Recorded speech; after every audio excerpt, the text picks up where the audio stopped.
Ladies and gentlemen, please welcome to the stage, Julie. Yay! Hi, everyone, and welcome back to Pubtalk. Hang on a minute. I was getting myself inspired by listening to Taking Care of Business. You like that? Okay. Hi. Welcome back. Last year in January, I welcomed everybody back from Snowmageddon by playing Ice Ice Baby, and I couldn't find a suitable song for after all the smoke this summer. But welcome back. Who's here for the first time at Pubtalk? Okay, so those of you that have been here before, find the people with their hands raised and say hey. This is. Yeah, good. Say that again. 1, 2, 3. Hey! Okay, and this is Ben's entrepreneurial living room, AKA Julie is going to try and be funny. And if you haven't been here, and Corey will tell you this, that I have a dry sense of humor, so if I say something funny and you don't laugh, I'm going to raise my hand like this, and that means laugh, okay?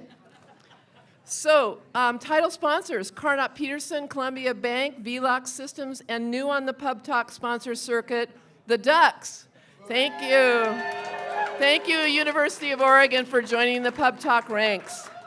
And also new to the Pubtalk supporting sponsor lineup, SGA CPAs. SGA is honored to partner with EDCO in support of our local business community. SGA prides itself as being more than accountants. They are modern advisors with a collaborative strategy focused on building wealth and sustainable business growth. All good things. And then returning supporting sponsors, COCC Small Business Development Center. The COC Small Business Development Center is honored to be a supporter of Pubtalk as a local business support organization providing strategic advising, research tools, and education to help get your business to the next level. And the Central Oregon Association of Realtors, we'd like you to know that CORE will be hosting the Building a Better Central Oregon Awards on October 19th. For more information and to register, visit CORE, that's COAR.com. And a special thanks to my guys out there, Matt Hand with Hand in Hand Productions, for tonight's event streaming into the other rooms, and to Dana Signs for our updated Pubtalk banner. Beautiful. So, you know, we like to have fun here, and so all in good fun, the title sponsors are going to do their presentations, and we're going to use pitch rules, which means they need to stick to 2 minutes, and we'll see how they do. And Natalie, could you hand me the sound? So what will happen is that if they exceed, is it this way? If they exceed their time, this is what will happen.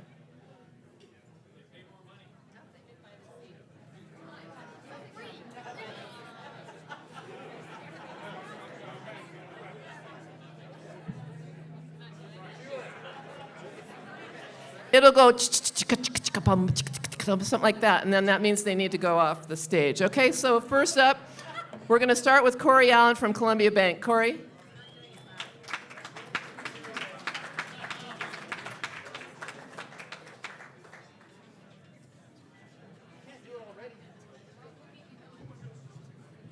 Hey everybody, how we all doing? I know what you're all thinking, why the hell are we clapping for this guy? But the truth is, I wrote the check, so come on, just give me like 2 minutes. Like I said, 2 minutes.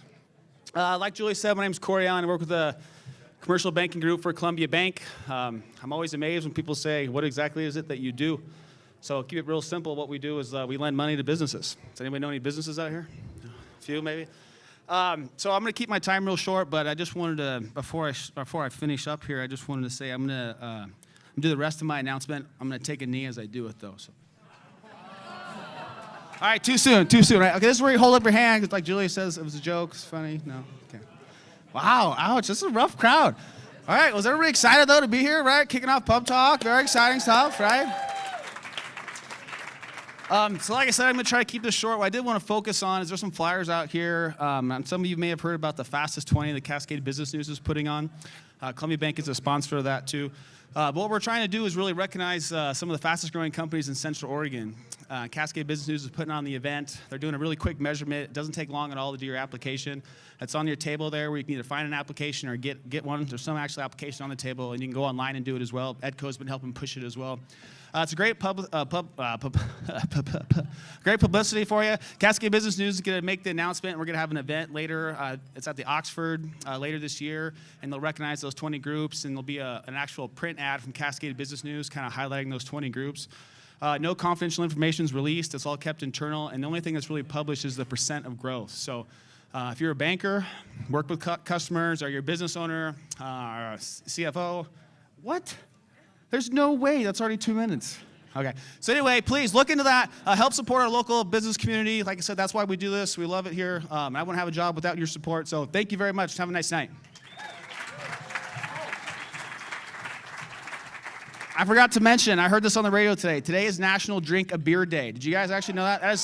That is really, heard that on the radio. So cheers, everyone. Have a toast. Yeah. Can you hear that? Next up, John Napier from Carnot Peterson. John?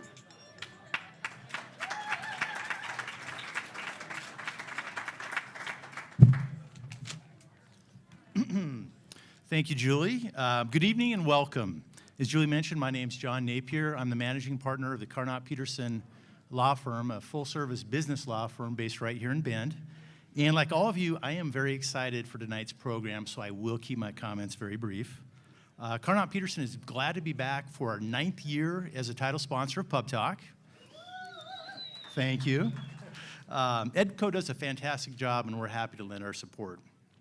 Kurt Barker and I co-chair the Carnot Peterson Emerging Business, Technology, and Intellectual Property Practice Group, or ETIP for short. And I want to give you a quick update about some of our activities. Our intellectual property practice is booming. We've been filing and defending trademarks for everything from boards to brew.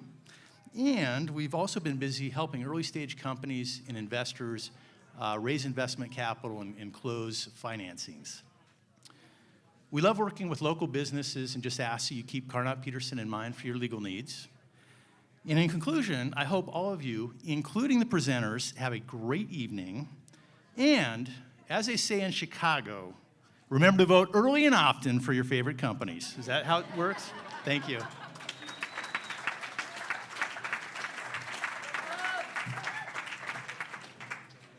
I'd like to now introduce Harrison Womack from VLOC Systems. Harrison?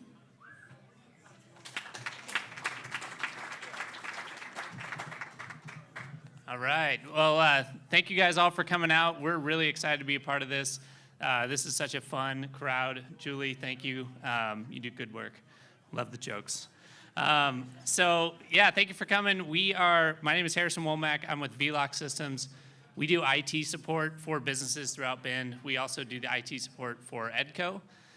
So if you guys are thinking about hiring an IT guy, give us a call. We may be a good fit for you. We're actually typically cheaper than just hiring your own IT guy, and we have more resources to deploy. So we'd be happy to look into that and see if we can help you guys out. We also have some literature on the tables. Check it out. We publish some best practices. We're also trying to help Bend communities be safe from ransomware and other attacks that are out there and common computer vulnerabilities. So take a look at some of those. There's 3 different best practices on your tables. So check those out. That might be helpful. Last thing, we're also putting on classes. So if you guys have some people either in your organization or maybe it's you that wants to know a little bit more about networking and how to do things right with your computers and with your networks, check out our website. You can find out we're putting on classes, and we'd love to see you there. So thank you. Enjoy the night.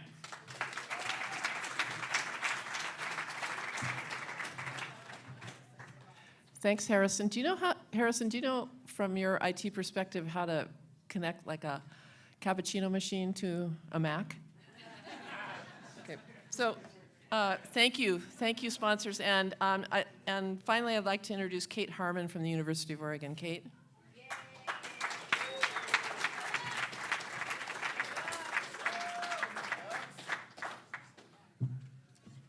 All right, how's everyone doing? Yeah? Who in the crowd is a duck? I didn't hear you. Who are ducks? Yeah? All right. Well, again, my name is Kate Harmon. I'm an undergraduate program manager for the Lundquist Center for Entrepreneurship in the Business College, and I am here to plug a really cool event that we are doing this year. Please put on your mental note to think about Friday, October 27th. President Michael Schill has declared that UO Innovators Day, and we are holding the very first inaugural UO Innovation Summit, an all-day conference that will take place to showcase all things innovation at the university.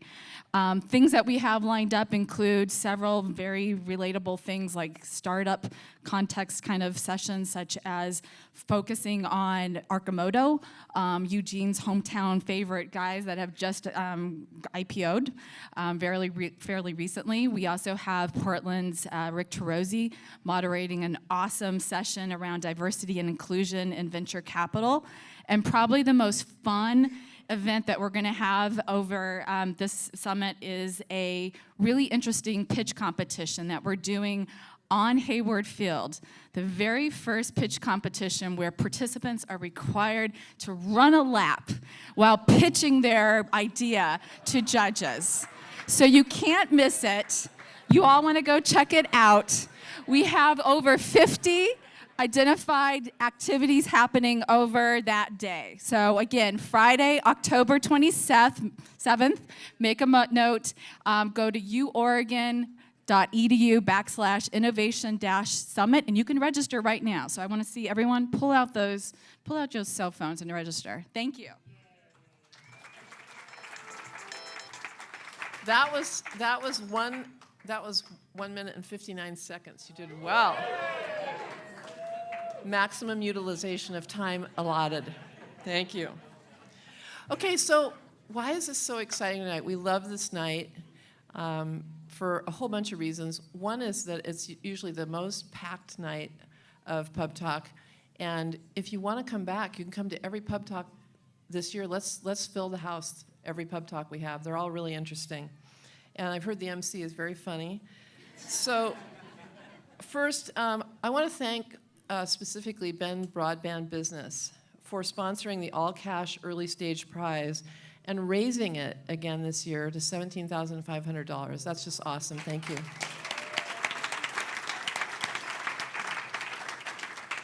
We made a little change this year, and we've added 2 expert judges into this mix. They will be voting for 2 of the 5 finalists headed to the BVC stage, leaving 3 for you all to determine.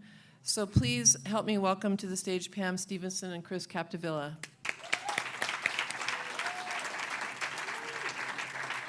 So you should all have gotten 1 voting ticket when you came in. See it? It's invisible in my hand. You all have it? If you don't have it, you can go back up to the front and they'll help you. All electronic ballots must have 3 votes. You can't have less than 3 votes. You can have more than 3 votes. If you need some help with counting or anything, call on me, but it won't count if you vote for less than 3 or try to vote for more than 3. So once we've heard from all the companies, voting will open, the results will be tallied, and then announced at the end of Pubtalk. So wait for my cue on that one.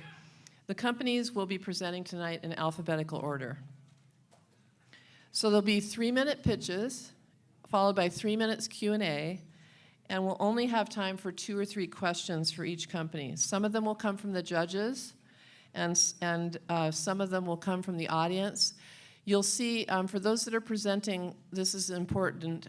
Because we have multiple rooms, what happens is when a question comes through, I actually will repeat it so that everybody in every room can hear it. So I'll be standing next to you, and I'll take the mic and repeat, and sometimes also edit the question for brevity. So be thinking about your questions and how you can make them brief, and how you can have 1 question in the question, not multiple questions in the question, if you will. No commas, only one question mark. Okay, so keep them short. Think haiku, not prose. Remember, these are early stage companies and they might not have a complete answer for everything. So just bear that in mind as they present. So are we ready to go? Let's give the early stage companies a round of applause. Here we go. Okay, so our first early stage company is BladeRunner, Moriel Arango. Moriel, if you could make your way to the stage while I'm describing your company. It's a micro hydro technology based on biomimicry that harnesses renewable energy from the natural flow of water. Moriel? You're giving half my pitch. Thank you, Julie. Thank you for not butchering my name. I am confident that most of us here understand the importance of becoming a more sustainable society by getting away from our dependency on fossil fuels to satisfy our energy demand. As CTO and co-founder of BladeRunner Energy, I want to share with you how we are bringing to the table a solution that will help to displace the use of fossil fuels. We are developing a modular system that will harness the power of the natural flow of water without the need from a dam. Here in Central Oregon, it is easy to see the renewable energy source we are after. We have a number of rivers and streams with healthy flows, and we have miles, hundreds of miles of irrigation canals that crisscross our region. By using our fish-friendly system, we can tap into the energy that is found in our rivers.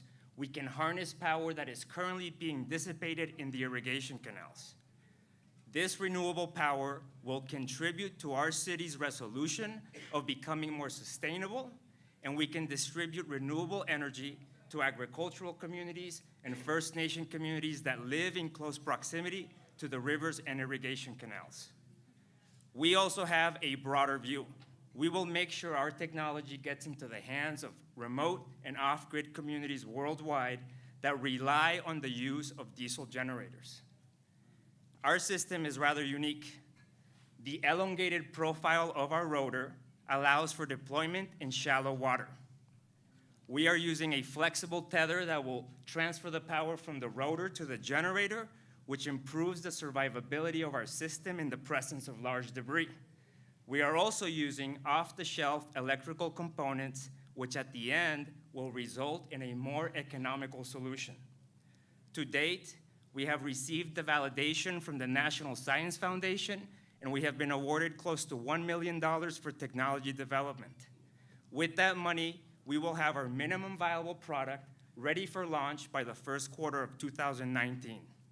Today, I am here to ask for your support so we can move on to the BVC stage. By participating in such a high caliber event, we will be able to attract the funds that we need to commercialize our technology. We will also be able to get the local visibility we need so that we can succeed in one of our goals, which is to deploy one of our first pilot deployment projects here in Central Oregon. Thank you for this opportunity to share our vision. I hope it strikes a chord in your drive to make Central Oregon a breeding ground for innovative technology. It's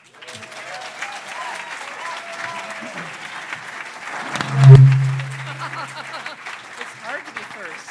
It is. Okay, so I'm gonna take questions and I'm gonna repeat the question and then I'll move out of your way. Okay. Okay. So judges, you have a question for Moriel? Some feedback. Are we on here? Yeah, here we go. Great job. Thank you. So, quick question. What do you feel has kept this kind of solution from the market? So what's unique about what you're doing now? It seems like a no-brainer, right, that we would want a solution like this. Mm-hmm. So what's unique about the timing, what you're doing that's going to make this real now? So a big, Does that mic go into the other room so I don't need to repeat? Okay. So a big difficulty up until now has been the technology aspect. So most companies are working with electronics that are enclosed, they have to be submerged. That makes things economically not feasible. Up until now, there has not been a terrible amount of support from the feds, from the states, And I believe that right now we are certainly going through a transition period where more states, particularly the West Coast, we find the importance in having to find more resources to generate renewable energy. So it's been a mix of technology development. It's just been too expensive. And that's why our solution is rather different than other solutions that are out there, because there are other companies that work on hydrokinetic technology, but they just have a different approach. And right now, if I can say, I mean, we will have our nationwide, not us, but there's another company that's deploying out in the Bay of Fundy. They've been awarded a FERC permit, so we're starting to see some more deployments of this technology. Thank you. Yeah, well done. I'm going to take two from the audience. Yes. Riley, one. And she's a professional in this area. And in her book, The Grid, she talks about renewables actually being very plentiful, solar, wind, etc. What she found is that it's the distribution of it because we can't store it. So my question is, how are you working with local jurisdictions to actually get the energy from that into the grid? Do you find any legal challenges? Okay. So if you optimize the use of this, how does the energy get transferred on the grid? Because there are limitations around that. So I will say your question is great, but it's for later down the road for us. Right now, we are focusing more on what's going to be battery banks. There are ways, though, with wind turbine, with the amount of wind that's coming into our grid system and solar, there are ways to get this more intermittent form of energy into the grid system. I mean, that's being developed by other companies, and it's getting done. So we're not at a point right now where we have reached out to jurisdictions. We're still in the technology development phase, but that's something we definitely have to address later on. I actually like to call on the other judge. Pam? Thank you. Moriel, awesome pitch, by the way. My question is around financials. What's your go-to-market strategy, and how are you going to make money? So we refer to our go-to-market strategy as the Robin Hood market strategy. We're going to first start to generate revenue by targeting the affluent sailing community. They are out in water all the time. They are using wind to power their boats.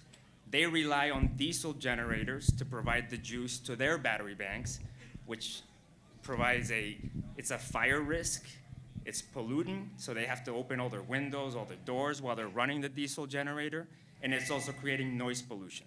So we're going after them first. We are going to be charging them a little bit more, and we're going to be able to then take some of those funds and focus on agricultural communities, remote communities, and make our system more affordable for that market segment. Have you had any funding so far? So we got phase 1, phase 2 from the National Science Foundation from their Small Business Innovation Research Program. And up until now, that's amounted to $900,000. Okay, we have 1 minute. We've One got in a the question. theater, okay. So could you provide clarity on who the target customer is? Because I don't think I'm fully aware. Is it the city or is it the individual? Who's your target customer? So our target customer is going to be more on the individual level. So we certainly, in the United States, we're going more after agricultural communities. So you could have agricultural co-ops that have access to a river, that have access to the irrigation canal. And then in a more international scale, we would also be going after smaller communities, not so much on the city scale of things. But I believe that a community like Bend would definitely be behind something like this, and I will not take credit for this idea, but somebody told me that maybe we could perhaps power some lights so people can surf all night on the standing wave, and we can put this thing underneath the bridge. Good job. Thank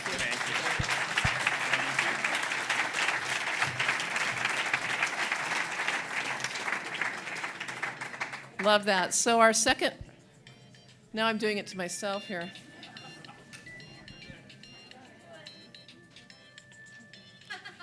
Julie needs help. Can I help you up there? Yeah, I need technological assistance. I need VLUX. Second early stage company, kidcareshare. Jennifer Ortado, if you could make your way up. A social network for parent communities to instantly schedule and trade carpools, playdates, and care. Jennifer?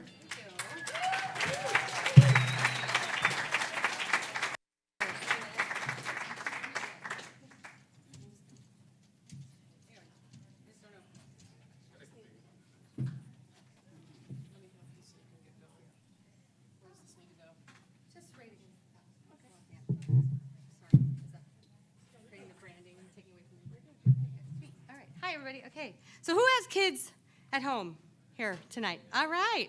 Okay. Thank you for making it here, okay? Whoa. Because is it your partner that's home with your kids? Or are you hiring a sitter? Okay, right? So thank you for making it here because tonight was a little tough for me because I think everyone I know and trust with my kids is probably sitting at that table right there. But KidCareShare is for us, okay? It's an app to help parents connect and build a trusted community of support to easily schedule and trade childcare, carpools, and playdates for free, right? Trust, easy, free. So there's 23 million US households with kids under the age of 12, all right? We all do that scheduling dance, right? That back and forth text messaging to schedule childcare, carpools, playdates. They get lost in the clutter, blah, blah, blah. Then we feel guilty asking friends and family for help just to get a break, to find a little balance in our lives. It's a nightmare. Okay, so we don't take time for ourselves. Well, some of us do hire sitters, okay? We use care.com or Urban Sitter or even creepy Craigslist. And care.com says that the average household spends $1,800 a year on sitters. That's like ridiculous, and that's like minimum. I know for some of us, like myself, I'm a startup, okay, $15 an hour for a sitter is like a really expensive date night. That is not happening. And I don't want to hire a strange teenager who may or may not know how to turn on the stove to watch my kid. So how does it work? Well, KidCareShare is kind of like a co-op for modern parents today. Getting stuck on my name tag here. KidCareShare users connect with other parents you already know and trust through sports, camp, the neighborhood, at school. You reach out and you connect, and you trade points that you earn for giving care. Excuse me. And then you use points to get care. It's equitable and it's free. Scheduling is actually made easy because you have one space for coordinating care. You're not competing with mixed messages. There's no more message strings with 30 strangers and you're getting ding, ding, ding, ding, ding. It's all one select location. Users create personalized groups for their care requests, like soccer or camp or carpool pickup after school. A dashboard shows your peer requests and your own pending requests. So you only see the responses of those people in your groups. And your groups don't see who's in your groups. So it's private, it's central to whatever you're setting up. So how does it scale? Well, KidCareShare grows as users invite new connections. Community oh, I really did do that, didn't I? Okay. You're good. We'll get you on the questions. Yeah, cool. Okay, great. Questions? Let's take one from the audience. Is this a software as a service play? It's a social network, but it is a subscription-based service, yes. Judges? Jennifer, thank you very much for Yeah, that talking. pitch. No. I'm not on? Is she on? Doesn't sound like it. Okay, go ahead. Okay. I see some really beautiful mock-ups that you have here on your big posters. Some beautiful mock-ups that you have here on your posters. Beautiful mock-ups that you have on your posters. I think I'm on now.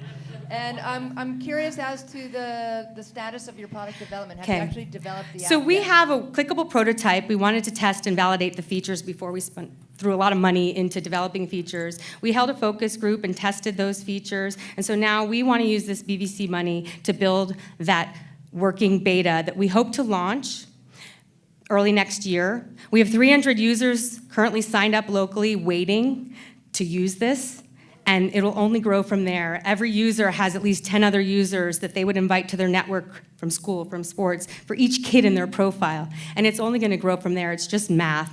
And then we actually scale the business not just with subscriptions, but advertisers, because we wanna partner with advertisers and give back to parents who give care. They're earning credits that they can then cash in for discounts and offers from local merchants. So you're not only giving and getting, you're also earning back and saving more money.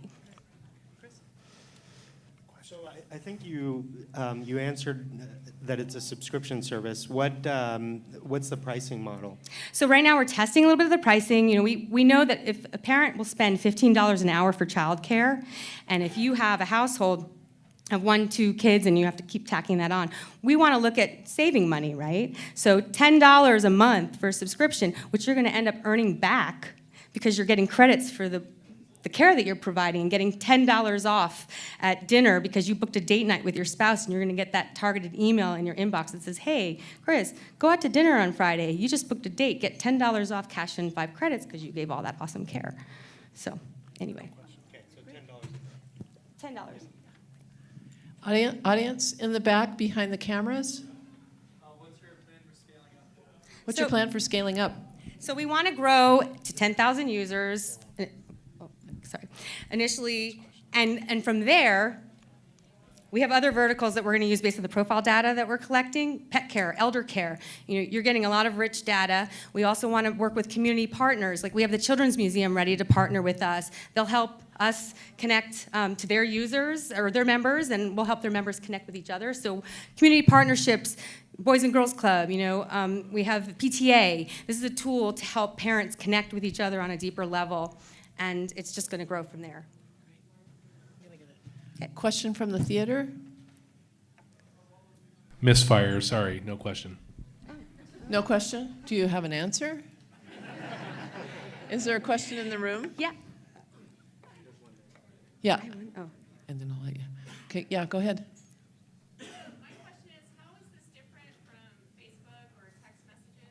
How is it different from Facebook or text messages? Great question. So you know that clutter of the text message you send out when there's a snow day, because we had a lot of them this last year, and you go, oh my God, I have to work, this is the 8th snow day, and you send the message to your parent peers, and they get 20 other strings of messages. I don't want that clutter in my inbox. I don't want to miss those messages anymore. And Facebook groups, you're messaging everyone in that group.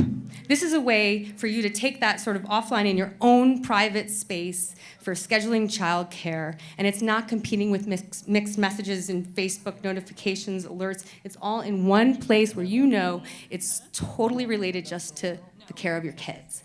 And it's not competing with messages and emails and back and forth and all of that. So it kind of rises to the top as a priority. Is there something that we haven't asked you? Is there something we haven't asked you that you'd like to speak to? How do you get KidCareShare, right? And what do we need? So go to kidcareshare.com and sign up.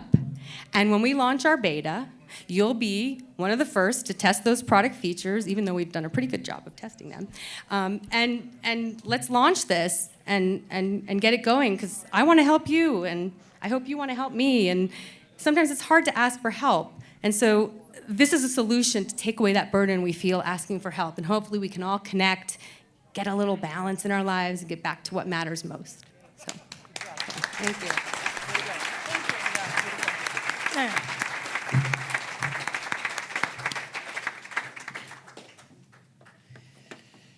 Okay, so thank you so much, Jennifer. Appreciate it. And our third early stage company is Mission Limelight. Talina Barker. Talina, if you'd like to make your way up this way while I give an explanation of your company. So Mission Limelight empowers nonprofits and commercial enterprises to maximize their marketing, fundraising, and social impact. Talina? Can I help? Got it. Okay, yeah. All right, so I'm off my pain meds. Hang in there. What if you could invest in a company that also made the world a better place? My name is Talina Barker, and I've worked in nonprofit fundraising for over 15 years, raising millions of dollars for charities across the country.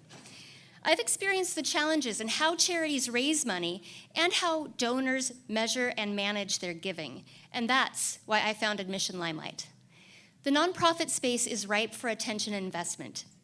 There are over 1.5 million nonprofits in the US alone, holding 300,000 auction events a year, which raise $18 billion annually.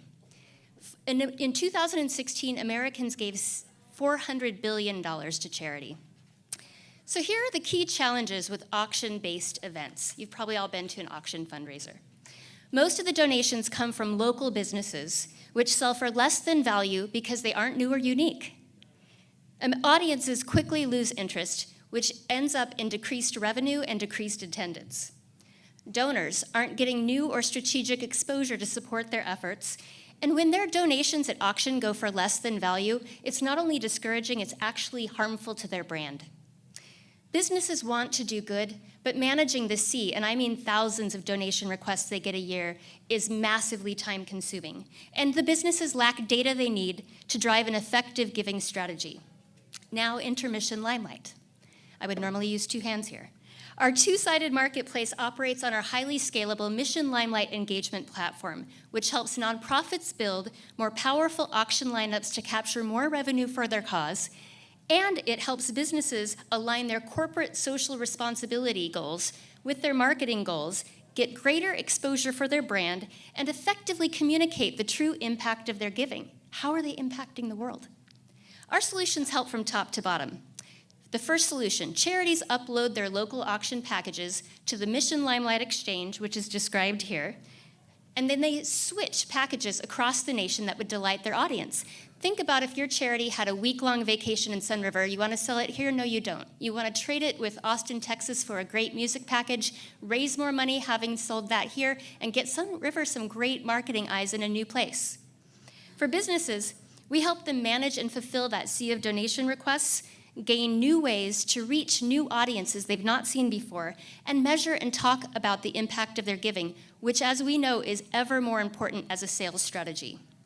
We are set for significant profitability with a scalable SaaS model. Models show $10 million in revenue in a 3-year period with just the implementation of the Limelight Exchange alone. And in that same 3-year period, once we implement all solutions across the life cycle, we'll reach $45 million in revenue. 70% of that revenue will be coming from businesses and 30% from nonprofit foundations. Oh my gosh, I was so much faster in the past. How far did you get? I got that much left. Man, It goes faster when you're it really does. Well, I'm assuming you're going to have some really great questions. Since I'm on crutches, Since you're on crutches. Since you're on crutches, what didn't you get to say is Aaron's question? Well, I have just 2 really key points I'll share. Our founding team, we have experts in both SaaS, high-growth technology companies, and nonprofit fundraising experts. And we are building, the exchange is completely disruptive. Nobody's doing this. There are companies that offer some piecemeal solutions, but nobody else is helping nonprofits and donors all the way across the giving life cycle. Judges? So can you share where you're at in terms of the company? So any customers already live? Yeah. So this is exciting. We just launched the first product, our exchange, a couple weeks ago. We've just started to get traction, and we're in the midst of implementing our outreach campaign. Yes, B? What would you do, use of funds, if you received the funds, what would you do? So our goal is to get to the BVC stage and knock everybody's socks off. With that gift from Bed Broadband, what we do is really dig into our outreach strategy to gain more traction, more market traction. This is only the first of our key solutions, and once we get some traction here, we're going to be doing some pretty special stuff. So we're also excited to get in front of other investors who might be interested in making a difference along with us.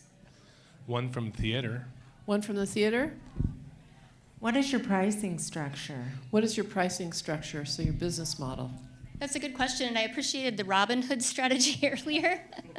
We're sort of similar in the sense that the products that we provide for nonprofits are priced at around $99 for the opening fee a year. It's a subscription as a service model. Up to $599 for nonprofits per year. For businesses, depending on if you're a single small business like Zydeco, that's going to probably cost you around $500 a year. If you're an enterprise company like Safeway, you're probably looking at somewhere around $40,000 a year to be able to manage giving across all your stores. Other questions from the audience? What's one key point you'd like to leave us with? One key point. Well, I think the big thing is my whole career has been really devoted to making the world a better place, giving back, helping nonprofits succeed. And so this is just an extension of this for me and for my entire team, which is a lot of them are over here. And so we're really looking forward to partnering with people who have kind of that same vision about, well, let's make some money, but let's leave the world a fantastic place. Great. All right. Great. Thank you.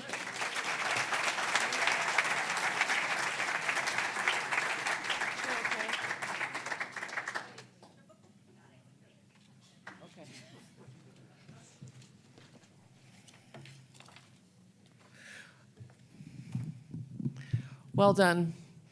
So let's move on to our fourth early stage company, Occam, with Matthew Gregory. And Matthew, if you could make your way here, that would be great. So this is a blockchain-based platform to solve systemic security and interoperability problems in all IoT devices. Matthew? Thanks for having me in today. I've spent my entire career working on incredibly esoteric technologies that most of you are already familiar with. If you've ever pulled your phone out to check for weather, I built the system that made that happen. I'm working on a brand new thing now, and it's something that is related to something that maybe people in the room have already heard of a little bit. Has anyone heard of Bitcoin? Anyone? Raise your hands. All right. So Bitcoin is pretty interesting in itself. There are a lot of conspiracy theories and a lot of hype around it, but the really exciting thing is not actually Bitcoin.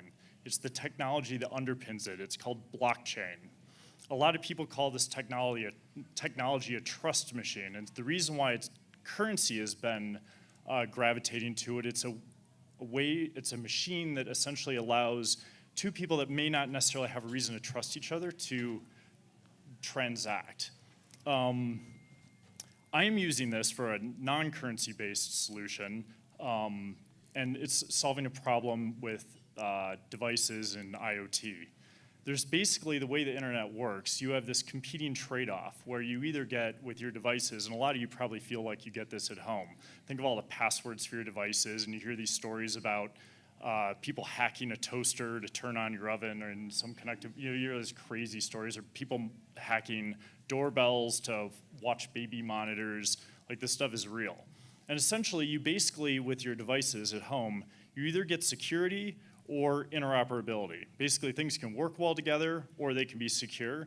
And generally what happens is a development team decides somewhere in that scale how they're gonna balance these two things out. The neat thing about blockchain is you get 100% of both of these things at the exact same time. So this technology is very nascent, and I'm working on a very specific portion of this, which is to take all of the devices and to register them on the blockchain with these things called tokens.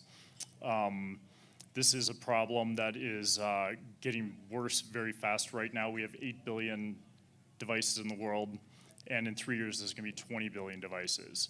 And so I'm basically going after this market to register all devices on the planet under the Occam platform so that we have secure, interoperable technology in our homes and factories, and there are a wide range of use cases for it, but the one that I think we all can feel quite easily is this frustration we all have with, like, why doesn't my stuff all work together? And this is a solution to that. And that's what I'm working on.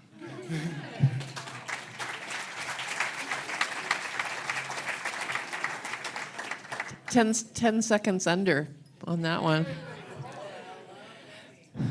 So who has a question about systemic security and interoperability problems in all IoT devices, solving that? I do, Julie. Yes, in the back? Yeah. Can you describe a use case, Matthew? Well, there are basically three that I'm going after. I kind of introduced the first one with anytime you bring a custom set of devices in, say like into your home or in a factory or in a ship, you have this problem. I wasn't expecting this, but I'm actually getting traction in the supply chain industry. Essentially, being able to keep track of a device throughout the supply chain from the factory all the way into someone's house. So if you imagine this from, let's say Microsoft makes an Xbox and they're trying to keep track of it and liability and who owns it and payments along the way, you can keep track of that on the blockchain. But also if they know what's coming to my house, if I have, say, like a wireless game controller that I also bought, as soon as it arrived at my house and that kind of COD transaction happened with FedEx and me at my front door, it would now know, oh, Matt owns this device. What else does he own? You know, this Xbox should start talking to my toaster and my webcam and my, you know, all the devices in my house and, you know, my doorbell, et cetera. So. One from the theater. One question from the theater. How do you plan to make money? How do you plan to make money? Well, there are 20 billion devices is the first place. So the question I'm working on right now is, what is it worth to secure a device on this network? I would like to think it's worth $1 per device. So it's basically like a key license or like a software license is essentially the business model. Pam and Chris? Yes. Am I on now? Yes. Okay. Matthew, thank you very much. I read your application, and so I think you did a great job in your pitch, not overwhelming us with techno jargon babble. My question is, the Internet of Things, IoT, is like the gazillion-pound gorilla now. It's like the next mobile. And so is this just you, or do you have a team that's trying to tackle this enormous project? Well, probably my public service announcement that everyone should take away from this, more than anything, is blockchain is the next internet. Like, literally, it is the next thing. Like, it will disrupt every single thing that people are touching right now, just like the internet did. Because it fundamentally changes how transactions and how trust happens throughout the entire internet. The entire structure for the protocol is totally different. So it's at a very early stage, and that's why I'm tackling the most basic thing, which is just simply taking devices and registering them into this ledger trust machine. There's going to be industries and other companies that are born out of this. In fact, one of the critical things for my success in this company is building an ecosystem of other companies that will work with Occam to develop this kind of all these network effects as this thing grows. I mean, some of these, when will this hit your house? 5, 6, 10 years from now? But the other takeaway is I also think that this is a huge opportunity for Bend to do a big end around the entire tech scene. Like, this is the next thing. And Bend can be a place for having a blockchain-based industry. I was at an event down in Sun River today, and people were talking about, you know, taking some of these technologies out of San Francisco or out of New York, and I think it's a jump ball. Like, if Indianapolis wants to be the center hub for this, they could go do that. So it's a big economic opportunity as an industry. My question is, though, is it just you with a big idea right now, or have you gotten a team together to start working on this? Yeah, so I quit my job at Microsoft 6 weeks ago to start this company. My advisory board outnumbers the employees 6 to 1.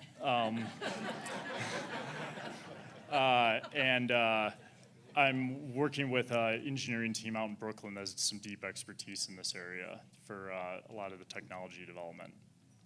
Do you have a quick question, Chris? I don't. No? Okay, great. Thank you so much. One more for the theater if there's time. Actually, we're out of time. Thank you, but we'll get you later. Thank you.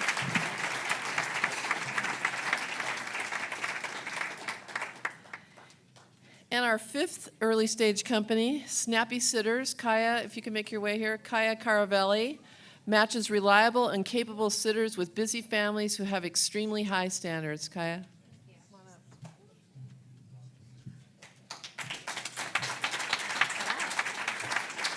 All right. Thank you. All right, here are some real life scenarios. Imagine you wake up, your kid has a fever, and you have an important day at work. How do you handle it? How do you find a sitter? Or your sitter cancels last minute and you need somebody ASAP. Or you've just landed in Central Oregon with your family and you're super excited to spend time with them, but you sure would like to have one night without the baby. Or you're a really cool husband and you want to surprise your wife with a date night, but you don't know who to call and you want your wife to approve of who you find. In all these cases, you can go to care.com, Sitter City, Urban Sitter. You can pay a monthly membership fee and you will have access to resumes for local sitters. Then you can go and call them, set up the interviews, interview them, check their references, check their backgrounds, do their driving record, and cross your fingers that they show up. Or you can go to snappysitters.com and put in your request directly online. Immediately, more than 40 fully vetted sitters will receive your request and will accept the job if they're available. With one action, you have access to a large number of fully screened sitters, and hopefully they can help you with all your childcare needs. Care.com does not screen the sitters. Snappy Sitters screens every sitter. My name's Kaya. I'm a single mom. I have 2 kids. I moved to Bend 7 years ago. And at the time, my kids were 15 months old and 2.5 years old. And I realized right away that the childcare options were very limited. Sure, I could ask my new mom friends for their sitter numbers, but that didn't always work. I could go to care.com, but I didn't need a sitter on a regular basis, so that didn't make sense for me. I created Snappy Sitters for families like me, for parents like me. Certainly, Central Oregon is a destination for families. We are surrounded by beautiful resorts. Families visit every season of the year. So Snappy Sitters not only handles Bend, but we also service the surrounding resorts such as Sun River, Brasada Ranch, Black Butte Ranch, etc. With ski season, with summers, with weddings in the spring and fall, we have seen our requests increase every year. Last year we had 954 requests that we were able to fill. This year we're at 1,080, and that was just January through August.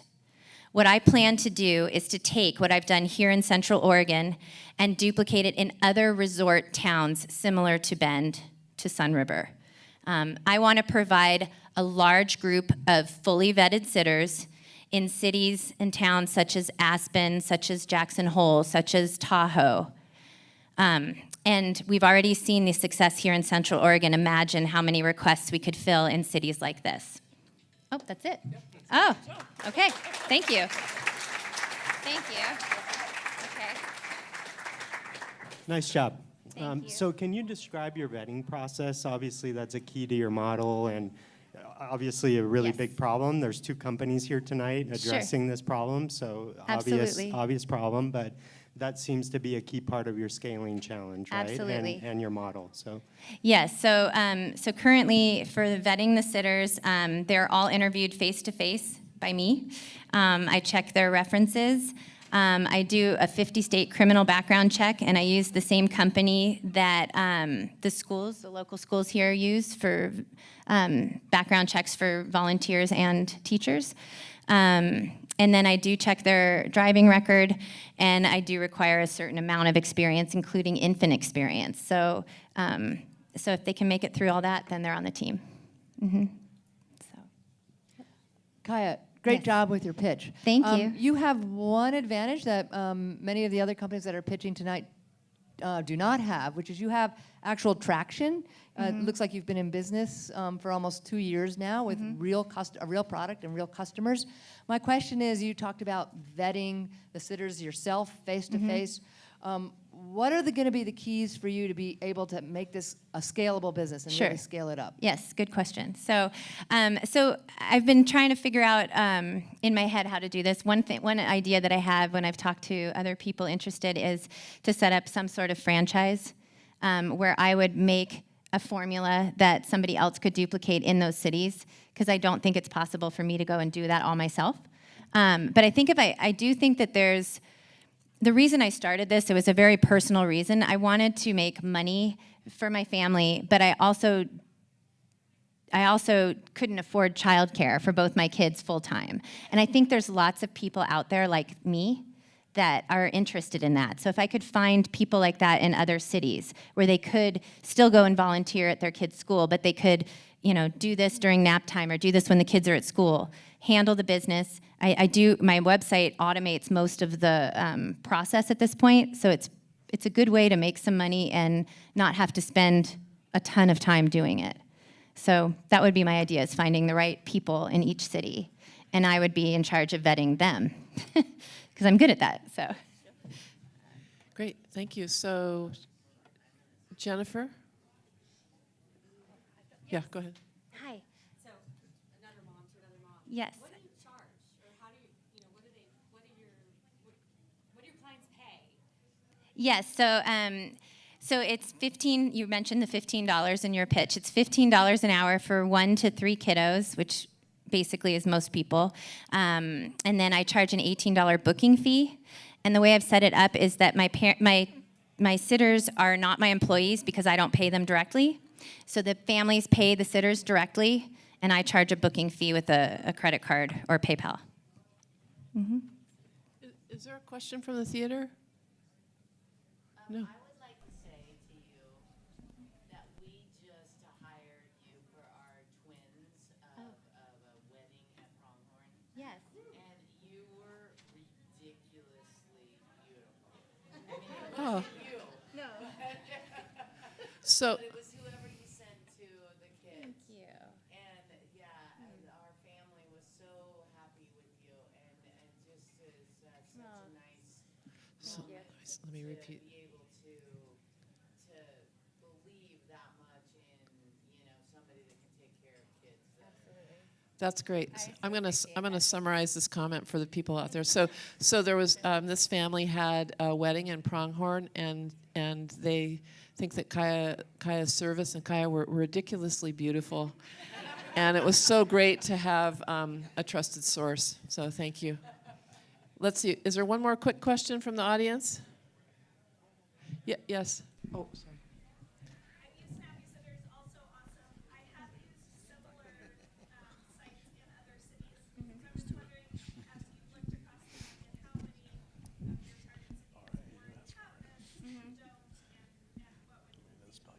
So have you done a competitive analysis in other cities, and what does that look like? Yeah. So I think what'll make us different in other cities, because you're right, there are similar services in other cities, is having a large group of sitters. Because my focus, as much as I love to work with locals, and I do, but most of my clients happen to be out-of-towners. So I think if you have a large group of people, like 20 plus sitters in every city, my belief is then you can handle the last-minute requests that often come with people that just showed up and realized, oh, well, it would be nice to go out for dinner or to raft the river or ski and that kind of stuff. So I think if we have 20 plus sitters in each city, it will give us the competitive advantage over the other services that are similar. Mm-hmm. That's your time. Thank you. Okay. Thanks, Kaya.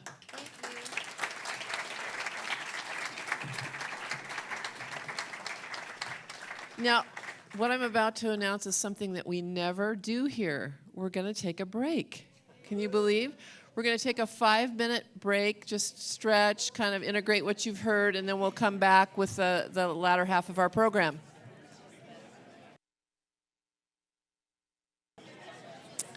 Hi, everyone. Welcome back from the break. So, isn't this amazing? I mean, think about the different future that happens because people have these ideas and they enact them into a business. It's just remarkable to me. And also how brave it is to actually have an idea, say I'm going to start a business, stand up in front of people and say, this is what I'm doing. It's just really remarkable to me. So I want to give our 10 companies a round of applause to get started in the second half. So next up is our 6th early stage company, Tread and Butter, and Matt Hughes, if you want to make your way up here. These are intentionally designed cork insoles for sport, work, and outdoors. Matt?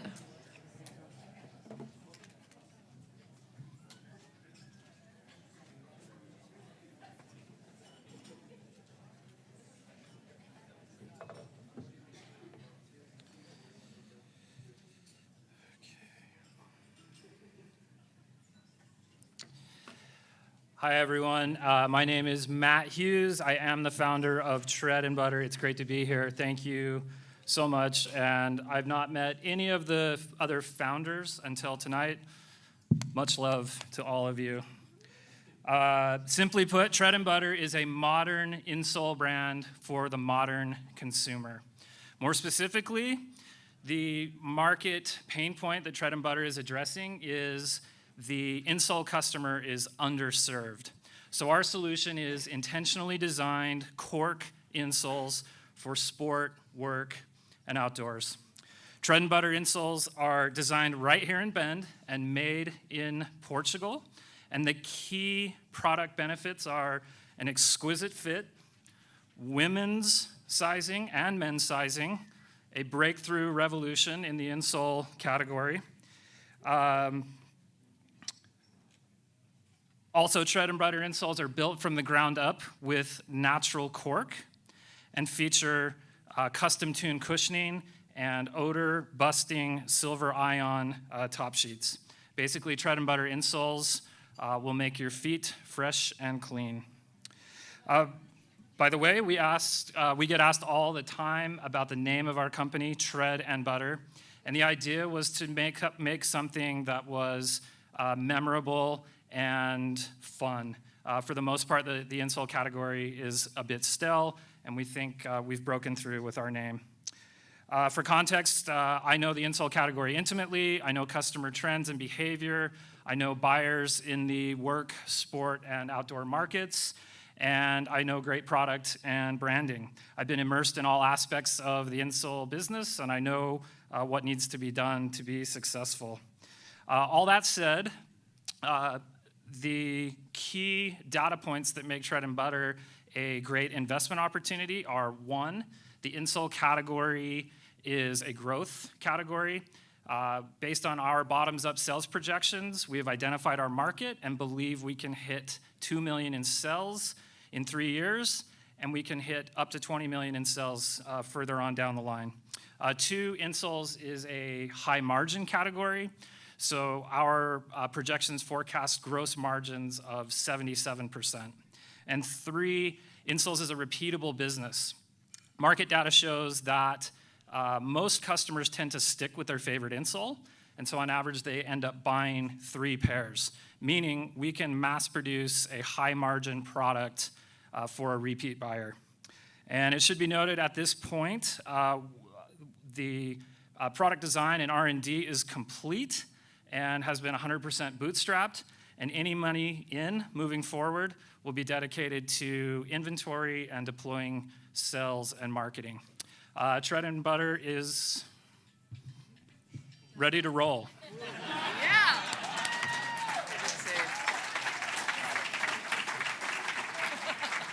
Well done. Judges. Thank you, Matt, for that pitch. I actually used to work for Nike, and I designed some insoles for running shoes. So I have some specific knowledge in this arena. And my question is, the insole market, the aftermarket insole market is very, there's a lot of competitors out there. And then you also face, say, custom insoles made by orthopedists. So what makes yours, where does yours fit into that spectrum? And what makes yours actually better, especially in regard to fit? Okay, so great question. They can hear because she has a microphone. Okay, so great question. The insole category is very fragmented, as you mentioned. There's a very low and a high end. Our product, as I mentioned, the whole kind of foundation is the natural cork, right? And we believe that it provides a more sustainable and a more durable fit. In the case of natural cork for us, it replaces what's commonly petroleum-based foams and plastics that's commonly used in the insole category. And so we love that. Also, the cushioning that we're using is very intentional by design. So this is our run insole. The run insole will have a very high propulsion foam, right, meant to kind of carry a runner through his stride. At the same time, we have a work-specific insole that has a really high shock-absorbing foam to it. So most of the insoles out on the market are pretty much a one-size-fits-all, including by way of size.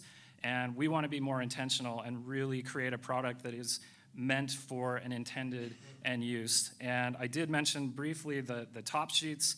I don't know if it's picking up on the camera, but there's a bit of a pinstripe effect on the top sheet itself. That's actually a silver-coated nylon thread that releases, ambient moisture releases silver ions and basically neutralizes odor. So I've been wearing a pair for months. I could literally pull them out of my shoes right now, put them up to my face. And they would smell pretty good. So there's a lot of visible technology. We'd like to see that. I think people are daring me. There's a lot of visible technology. It's an upgrade across the board. With respect to your time at Nike, if you give truth serum to product managers that work at great footwear brands like Nike, they would tell you that the very, very last place they spend money is on the insole that goes in the shoe. An otherwise beautiful, amazing shoe has a very cheap insole in it, and that essentially creates our market. Question from the theater, if there's time. Yes. Hello. I have a really hard time finding CrossFit shoes that fit me. I mean, because I have a really high instep, and most of the liners are so pathetic. They're so thin and floppy. So if I brought my CrossFit shoes down to you guys, could you fit them? Janet, you always ask such good questions. How do I know it's Janet? I don't know, but I know. She asks really good questions. So the question was, I have really high insoles, hard to fit, particularly for CrossFit. If I bring my shoes down, can you guys help me out? The short answer is absolutely yes. I don't know if the person speaking can see me at the moment, but you can see the ergonomics, you can see the very high arch and the deep heel cup that we're using. And I mentioned before women's specific sizing. It's astonishing to me, but most of the aftermarket insole brands don't have women's sizing. It's absolutely astonishing. So we have intentional sizing, men's and women's, full size ranges. If you're doing CrossFit or if you're a runner or a skier or whatever you're doing, we're going to be able to fit you with a great insole right out of the box. One quick question. Yeah. Average retail price? Average retail price? $60. Thank you. You did a great job. Thanks. It's nice to see you again. Yeah, thanks. Appreciate it.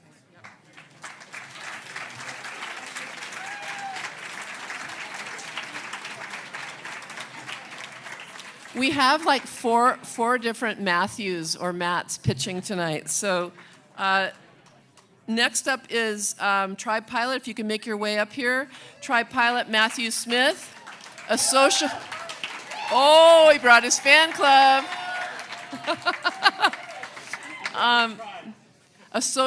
Clearly a social tool to plan outdoor adventures. Hi. Yeah, I guess I am, the fourth or third Matt? Matt Smith. I'm with Tribe Pilot. And Tribe Pilot is a social planning tool for outdoor adventure. Every year, I go on dozens of trips with my family and my friends, my tribe. And attached to each one of these trips is a trip plan. There's dozens of emails that transfer back and forth to work out the details, things like meals and pack lists, who's bringing what and who's responsible for what.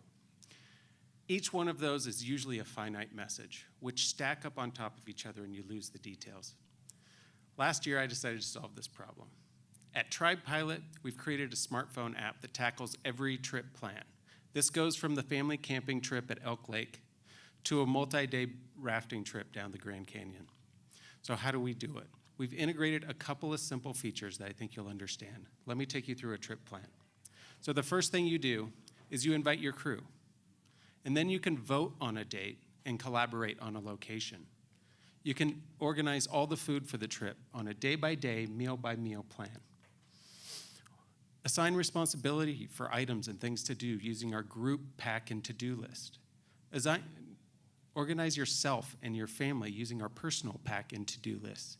At the end of the trip, gather everyone's photos into one central location and create that memory. Additionally, we allow you to split up the trip costs so everybody's reimbursed fairly. These last two items are where we earn our revenue. Number one, every user gets 500 megabytes of free storage for their photos. But if they exceed that, we do charge a fee. Additionally, you can reimburse your buddy for the $20 you owe him for the campsite right through the app with the press of a button, but we tack on 50 cents to do that. How big is this market? Every year, half of all Americans go on some type of outdoor excursion. But if we boil this down to our core target market, we're looking at 50 million Americans that go into the woods every year and spend the night. If we take that one step further, there's those users that are the early adopters of technology that are constantly on the lookout for what's new and what's upcoming. And they wait for a box every month to show up on their doorstep. I'm happy to announce that in 2 weeks, we are launching in the Cairn Outdoor Subscription Box. We anticipate between 5,000 and 10,000 downloads from that one event. We're going to take those users and iterate our product through the end of the year, making sure that we have the most robust, fun-to-use product on the market. Coming into next year, we're going to be looking for growth. In winter, we're looking for partnerships with digital outdoor companies that can funnel users our way. Additionally, we have some co-promotional campaigns going with major brands that are going to help spread the word about Tribe Pilot. Next year is a big year. So in spring, we're going to have our user metrics in, our business plan dialed, and we're going to be ready for our first equity financing. Thank you. I'm Matt Smith.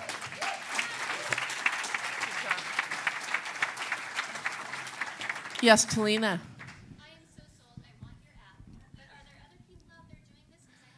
So the question is, I want your app. Are there other people doing this out there?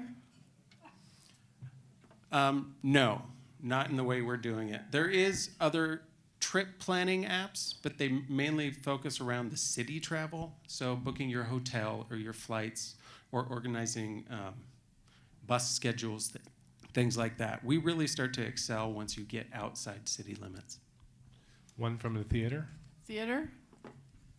Do you have plans to sell the user data or to sell advertising? Can you say that one more time a little bit louder? Do you have plans to sell the user data or to sell advertising? Do you have plans to sell the user data or advertising?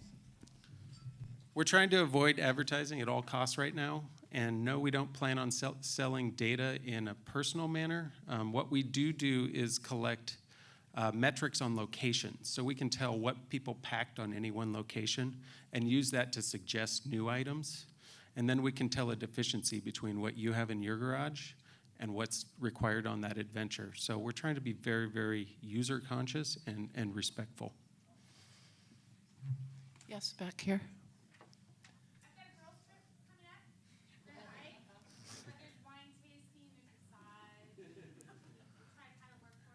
Will Tribe Pilot work for girls' trips? Great question.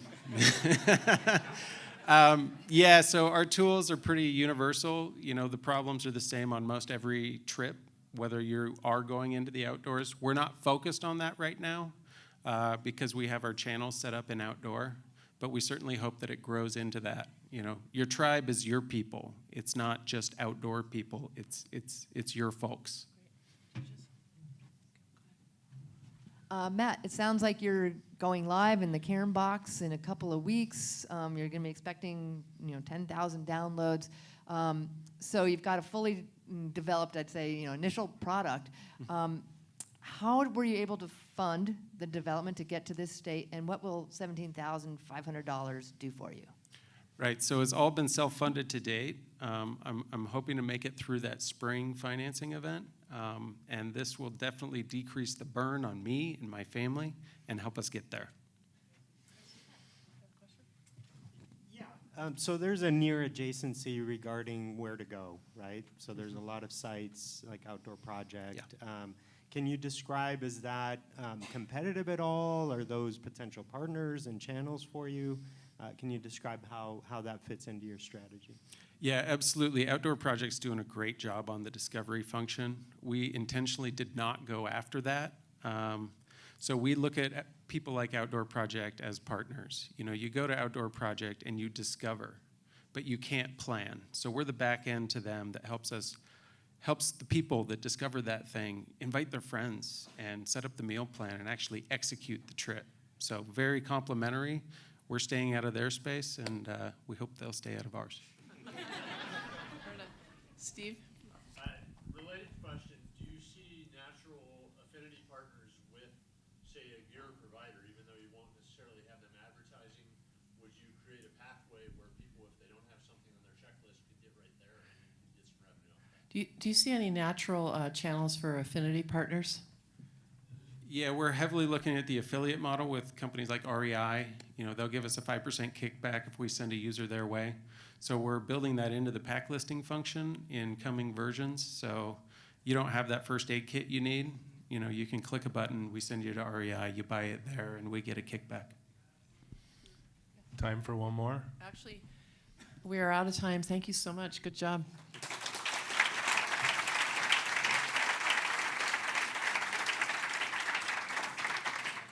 Okay, so next up we have Voila with Kent Sheridan and Nick Hombo, specialty instant coffee from top U.S. roasters delivered monthly.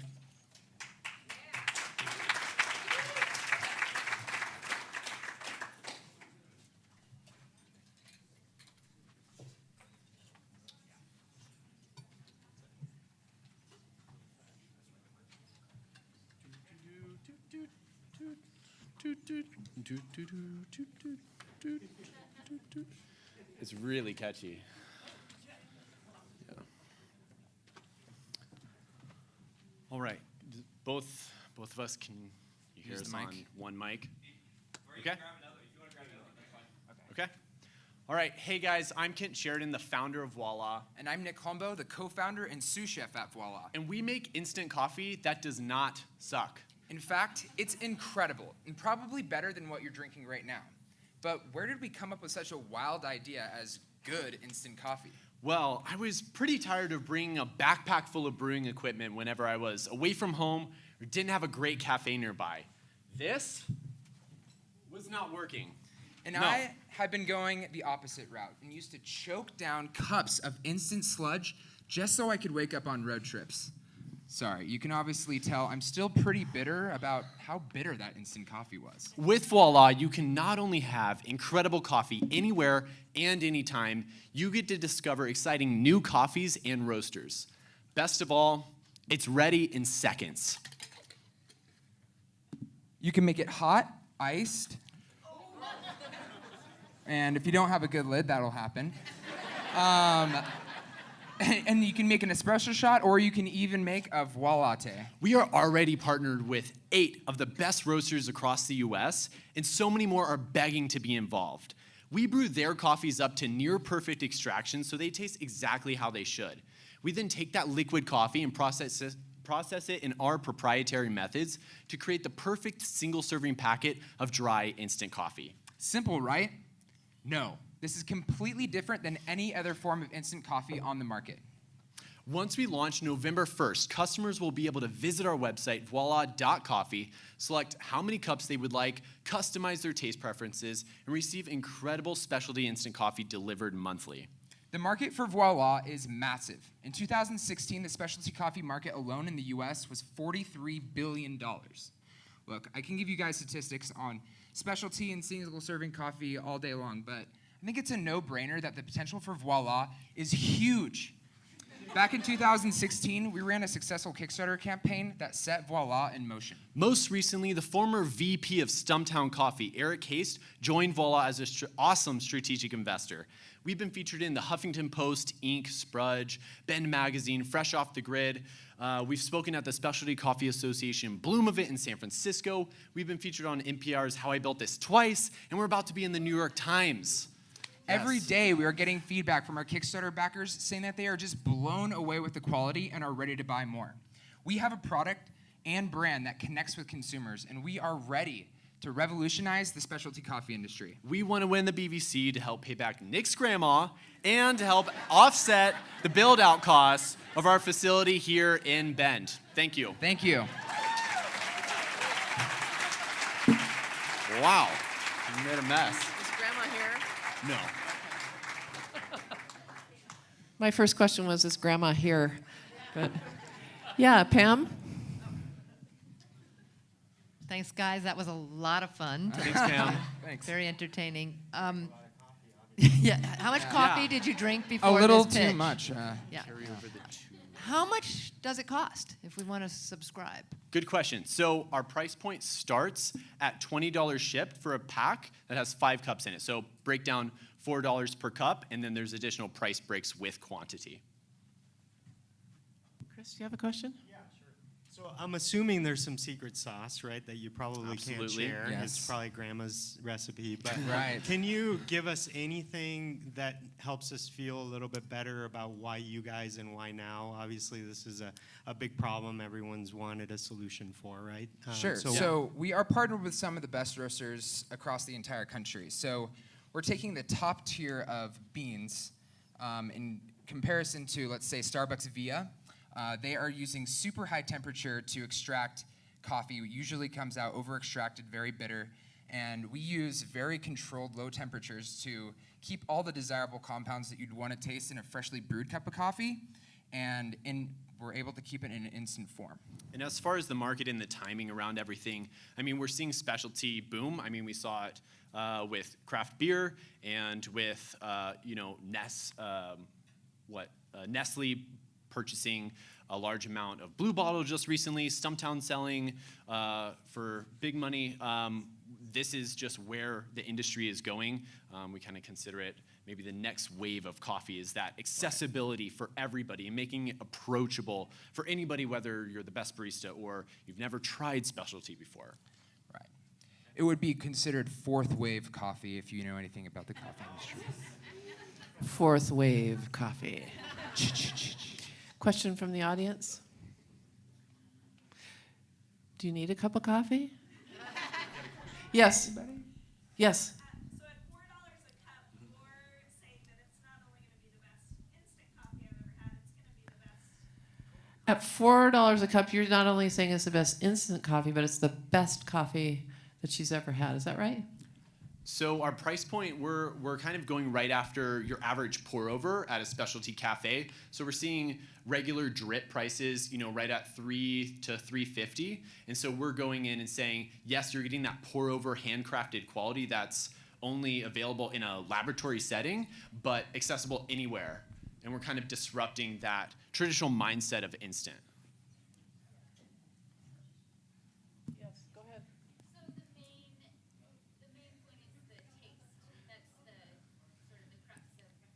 What's correct? Yeah, what's the crux of your value proposition? Is it taste or what is it?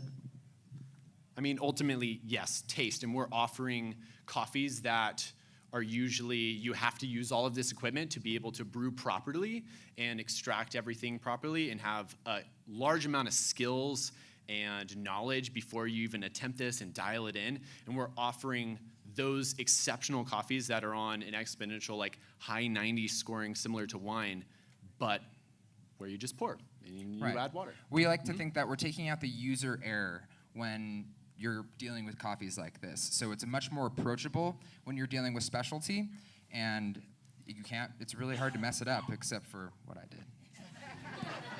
Quick question here.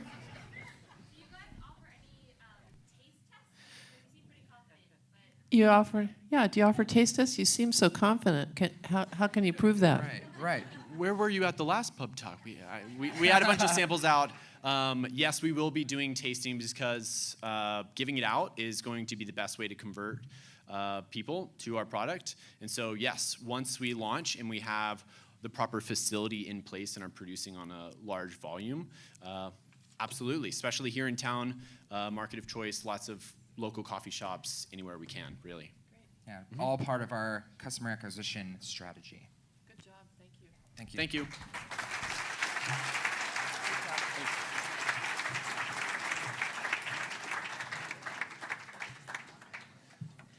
So, we're doing this alphabetically, and we're into the W's now. So we've got 2 more to go. Stay with me here. So we've got Wildish, if you want to make your way up. Rick Lee and Adam Allen, makers of outdoorsy gear. Wildish?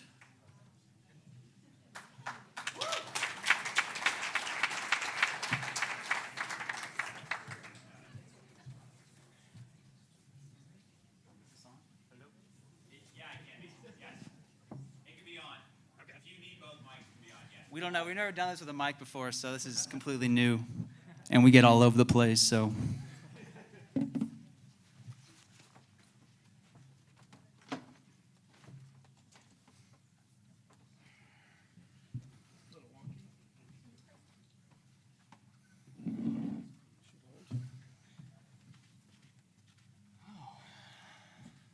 All right. We're on. Great.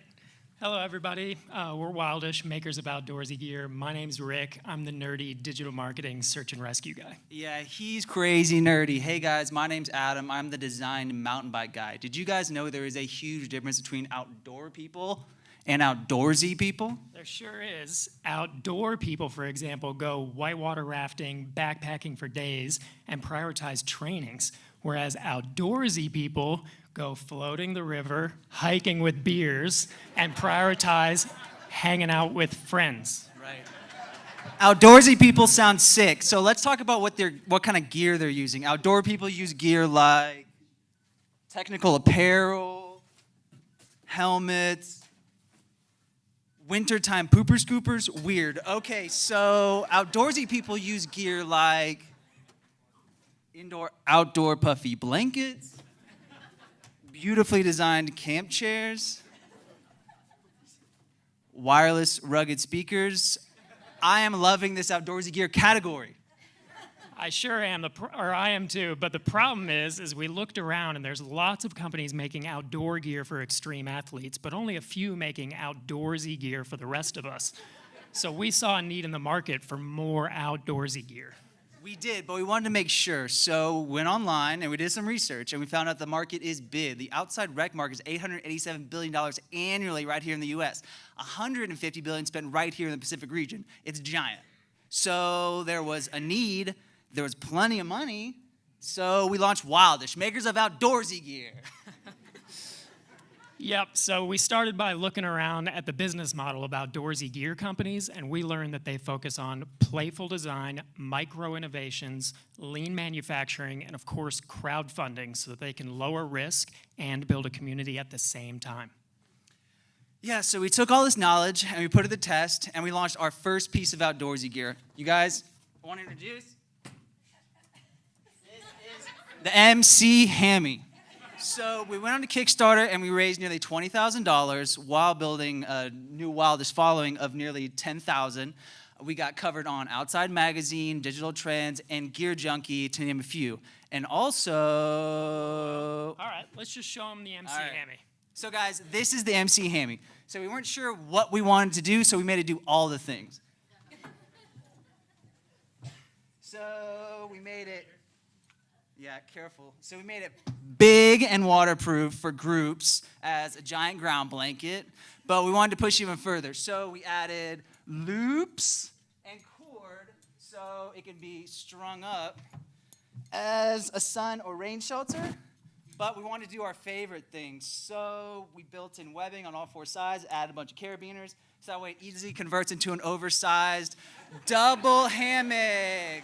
Oh yes, for swinging in the breeze. Pretty sweet. So in conclusion, guys, we are epically smart geniuses. Thank you so much. We appreciate it. All right.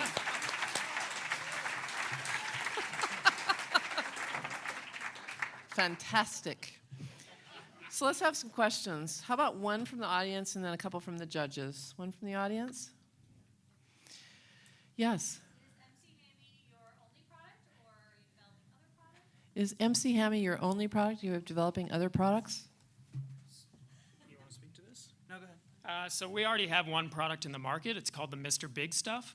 And this is kind of a good all-rounder outdoorsy product. It's good for the beach because it has sand pockets in each corner. Comes with tent stakes, keeps it on the ground in the park. It's a big 9-foot by 7-foot parachute nylon blanket. Comes in at $37. So the MC Hammy comes in at a higher price point and is waterproof and just a more robust version of this, essentially. Great, judges. Thanks, guys. Fun pitch for sure. I have a question around your business model. So where do you do your manufacturing? And then what's going to be your primary method of distribution? Are you going wholesale or direct to consumer? So we are currently manufacturing in China with a very small firm. Actually, I spent 10 days there in April. And it's a small team. There's 5 sewers. It's really a mom and pop shop of China, if you can imagine that. So we're pretty stoked to work with them, but we are looking to actually manufacture stuff here in Bend. With the MC Hammy, we searched far and wide and tried to figure out how to do it here. Turns out we don't even have the right machines here in Bend, so we'd have to buy all the equipment to begin with, and that was just too big of a hurdle. But for future products, we are looking to build some stuff here in Bend, which would be great. And your second question was, how are we distributing? We're starting with direct-to-consumer. We figure that's kind of the strongest business model. And we're bringing in other brands that fit underneath the outdoorsy gear business model, or the outdoorsy gear umbrella, and we're going to e-retail those brands as well. So we're sort of going to be the one-stop shop for outdoorsy gear. One from the theater. So can you talk about your pricing, and then how are you going to acquire customers under that direct-to-consumer model? How will you acquire customers through your direct-to-consumer model? So we've built a bit of an audience with the Kickstarter crowd already, and so we have a little bit of an audience going, but certainly digital marketing online is going to be our sort of make or break point. If we're going to go direct to consumer, you got to capture them and you got to make the sale. The price point for the MC Hammy is $99 for the big blue one that you saw. We also have patterns that come in at $119. And so there's enough margin there to hopefully advertise and capture customers direct online. Yeah, so I'm just curious why you guys felt that you had to actually become a product company and a marketplace. It's hard enough to do one of those. So can you just describe why not focus on one or the other? So the reason that we're bringing in more outdoorsy brands under one umbrella, so our staywildish.com, is that way we can have a little bit more income or a little more profitability while we're selling the other products online. And so it'll give us some opportunity to kind of ramp up R&D, and so there's no rush. So we have some money kind of coming in the door while we're building out our own line of products. And there just aren't enough outdoorsy gear companies, to be honest. There's just not enough products that are kind of serving that market at the moment. You're starting to see a trend in REI and places like that where companies like Polar are being sold there for the first time. So we think that casual outdoor market is going to get bigger and bigger. Questions from the audience? From the theater. Theater? What would you use the investment for? What will you use the investment for?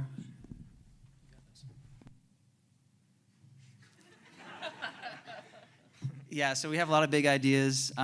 Whether initially we were talking about just a giant hot tub for Bend, but really, I think it would go more into product development and then marketing our product and our brand, and then trying to bring it back here to the community here in Bend. Question? Anyone? Steve? You guys just mentioned REI as a potential competitor for outdoorsy gear. If you're getting into the sort of umbrella of other products, who's your competition, and how are you going to overcome that with a little bit of uniqueness? So real quick, you mentioned REI. You will have competitors. How will you overcome that?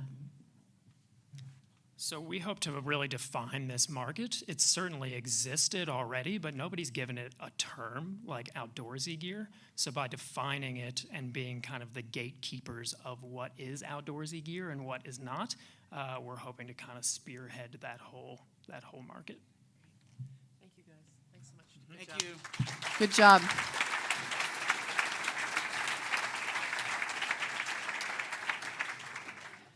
Okay, and last but certainly not least, Wingo case with Cole McGowan, the first truly ergonomic cases for tablets and smartphones to alleviate pain, prevent injury, and substantially increase comfort. Cole?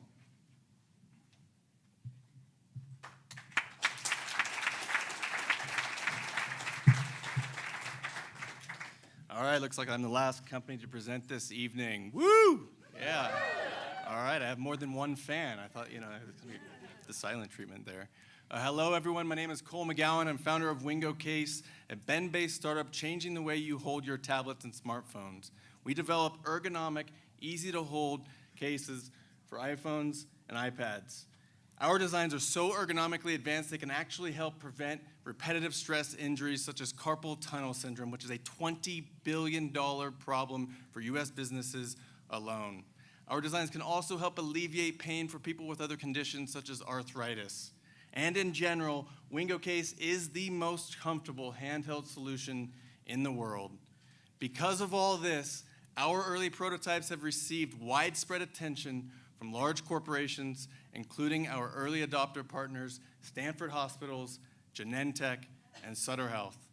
In addition to our early adopter partners, we also have purchased interest from some very well-known organizations. One such organization, I will leave names out of it, has annual revenues of $60 billion and has tens of thousands of iPads in use and more than 100,000 company-issued iPhones. So this company specifically has asked me when our products will be available. A deal like this to our company would be worth about $5 million. So our go-to-market strategy involves contacting Fortune 500 companies directly, many of whom are already aware of Wingo Case and the advances we've made in handheld ergonomics. So really quickly, about the Wingo team. I have a background, I'm an MBA from Santa Clara University, and I most recently worked for Accenture in their management consulting division with a focus on healthcare.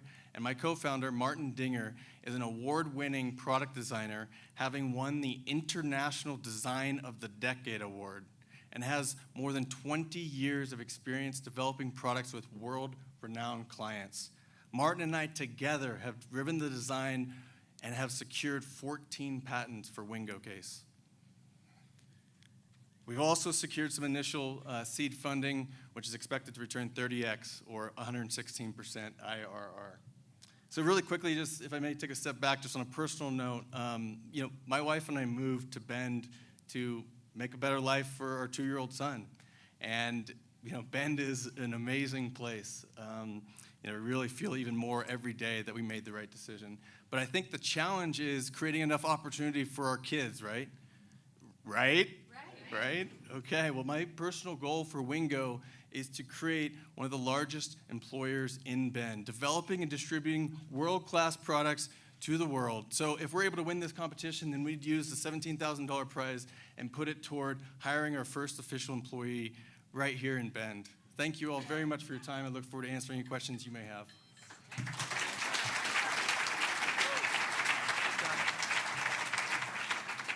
Judges? Yeah, nice job, and you didn't drop your device, so that was good. So can you take a little bit of time to describe your product, I guess? Yeah, absolutely. So our approach really, first and foremost, was about ergonomics, which no other company has put that focus as the #1 priority.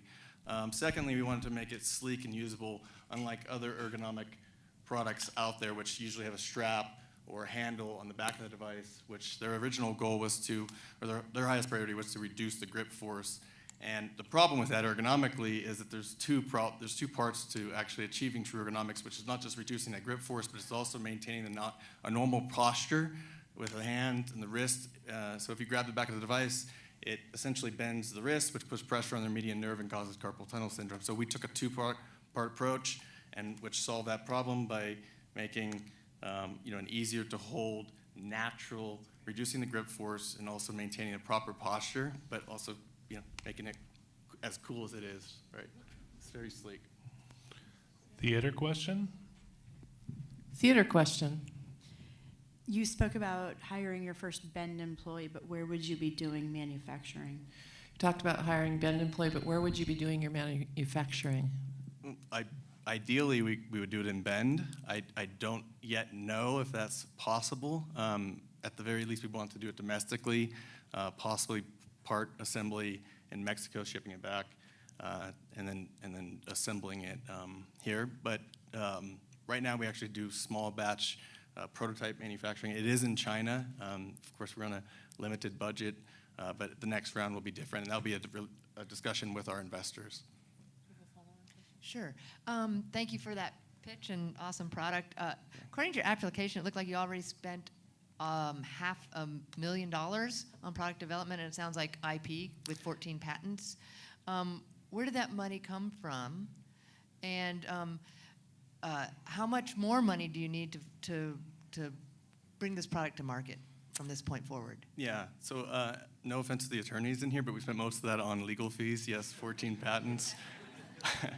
And so we are in our final round of equity raise, which is $350,000, and that will be to finalize the design and engineering and then go into manufacturing. And from that point on, we'll use purchase order financing with purchase orders from Stanford and whoever else that, very long list of clients that are interested, and then grow from there. Does that answer your question? Audience? Yes. So doesn't your company kind of assume that iPads and iPhones are going to be as they are indefinitely? Yeah, so does your product design assume that the design for the iPhone and the iPad will remain static? So, no, I mean, but we'll be growing constantly. Our patent coverage is on all mobile devices. So it's whatever the tablet moves into, smartphones, phablets, also mobile gaming devices. Obviously we're partnered with several healthcare organizations, so there's a lot of discussion around the future, and their plans are 20 or 30, 40 years out.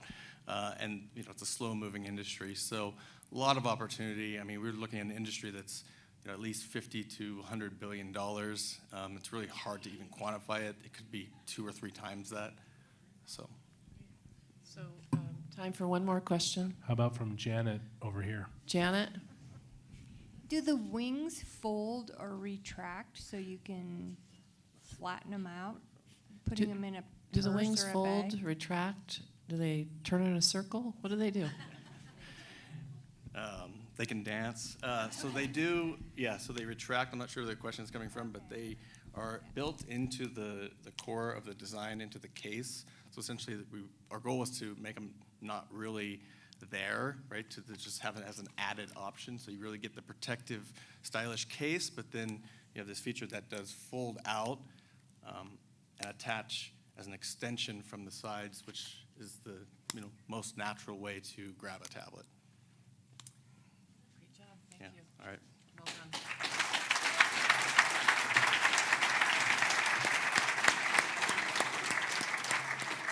Well done to the 10 companies. Let's give them another round of applause just for the heck of it.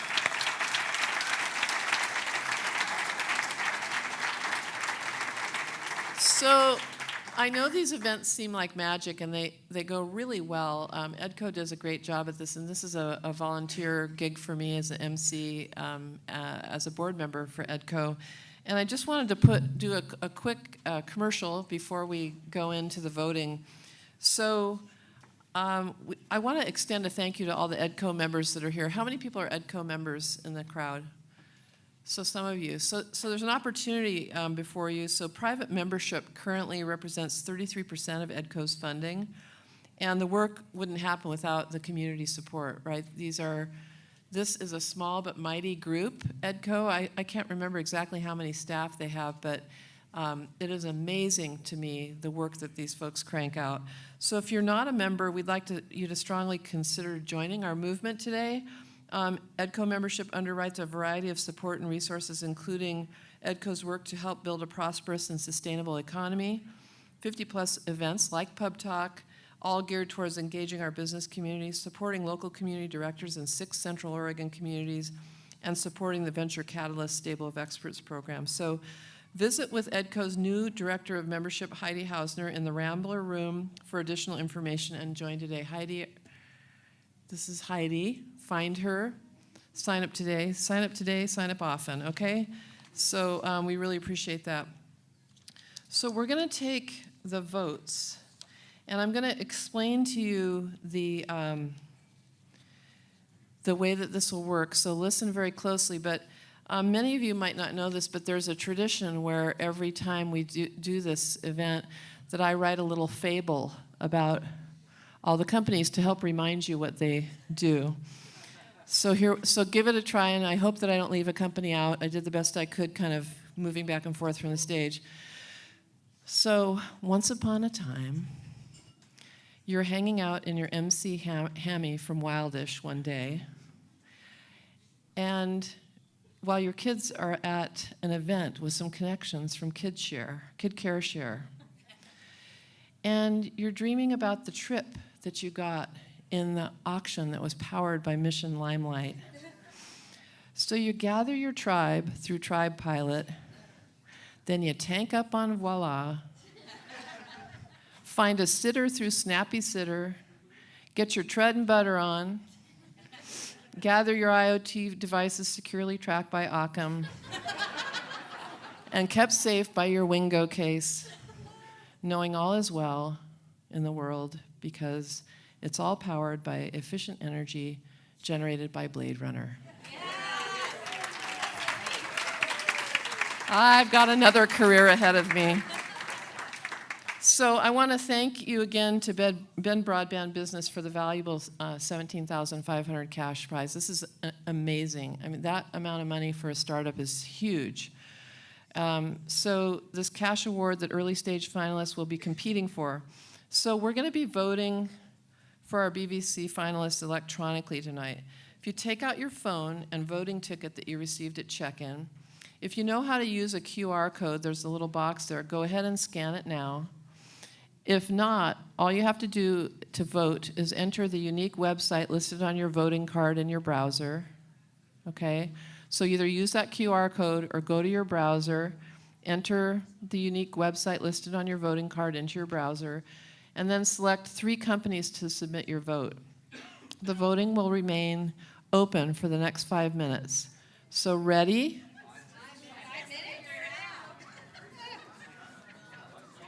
Ready, set, vote.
Did they need to drop it down this week or drop it down? Happened tonight or last night?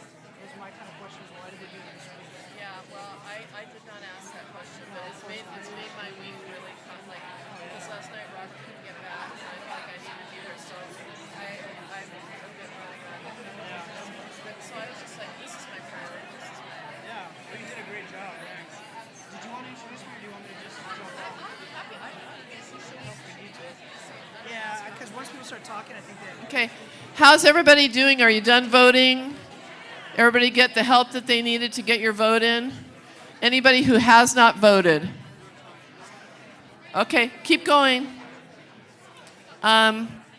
So while the final few people are voting, I wanted to introduce Brian Vieira to you.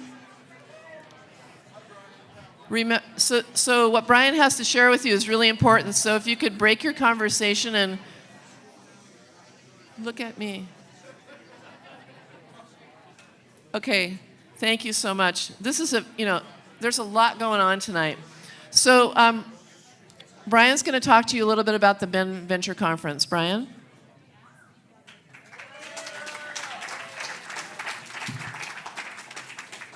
Thanks, Julie.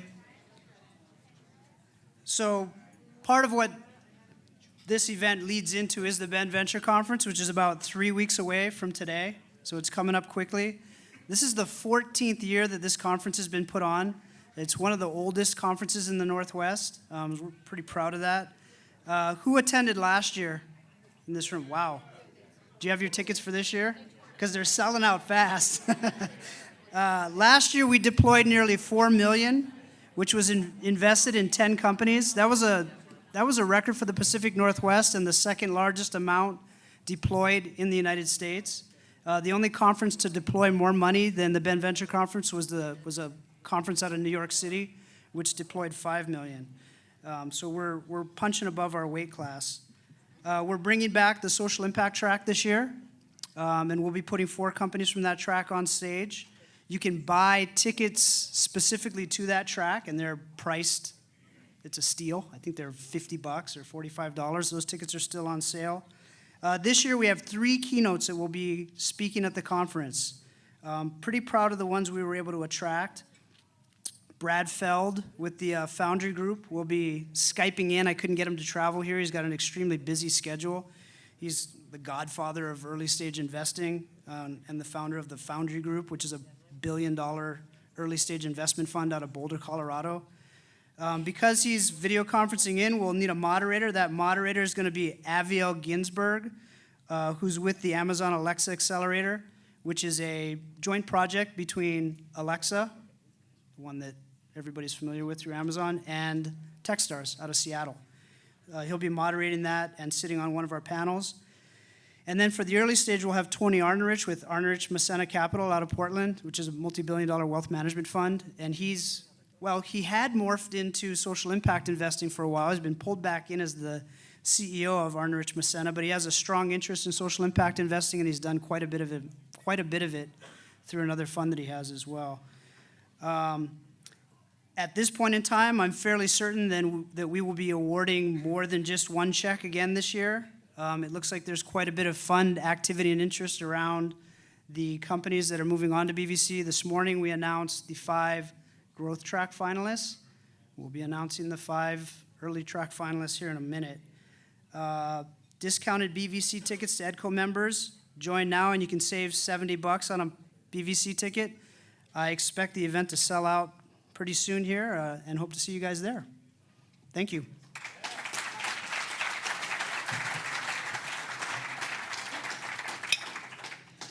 So, and now for my Ellen DeGeneres moment.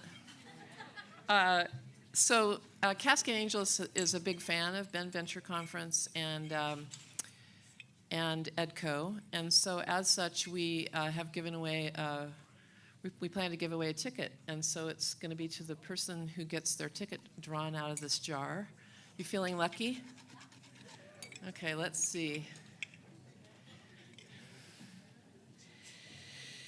4, 8, 6, 9, 6, 0, 4. 4, 8, 6, 9, 6, 0, 4. Woo! Ow! Sorry. That's awesome. BVC. What if you don't need a ticket to BVC? I'm going to give it to someone. Yeah, there you go. Is that okay?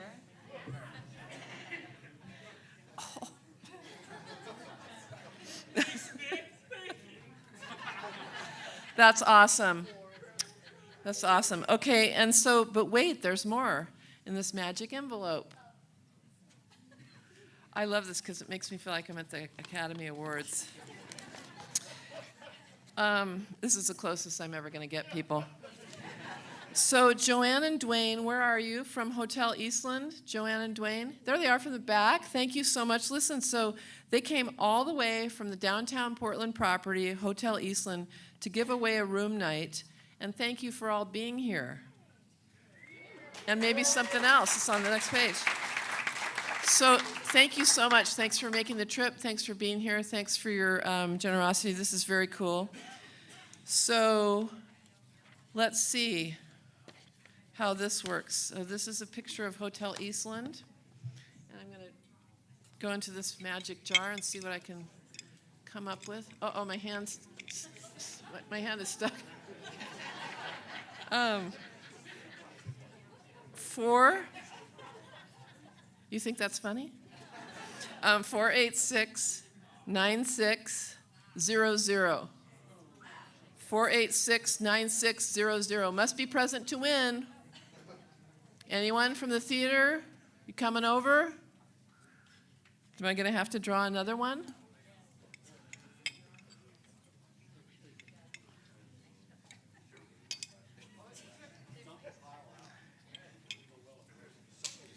Okay.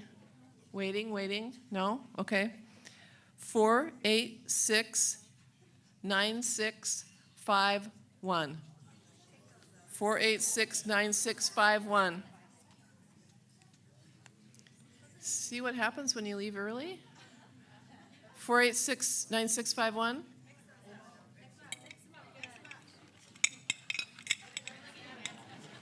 What? Okay. No. All right. 486-9587. 9587. 486-9587. 486-9587. Yeah! Winner, come forward. This is Anya Race from Hideaway. Here you go. There you go. Yeah, you're welcome. Thank you, Hotel Eastland, and thank you both for coming over. Let's give them a round of applause.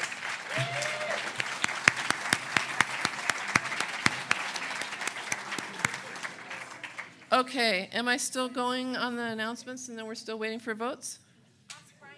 10 seconds. Okay, let me talk to you about a really cool event that's coming up, which I went to last year, and I had the best time, okay?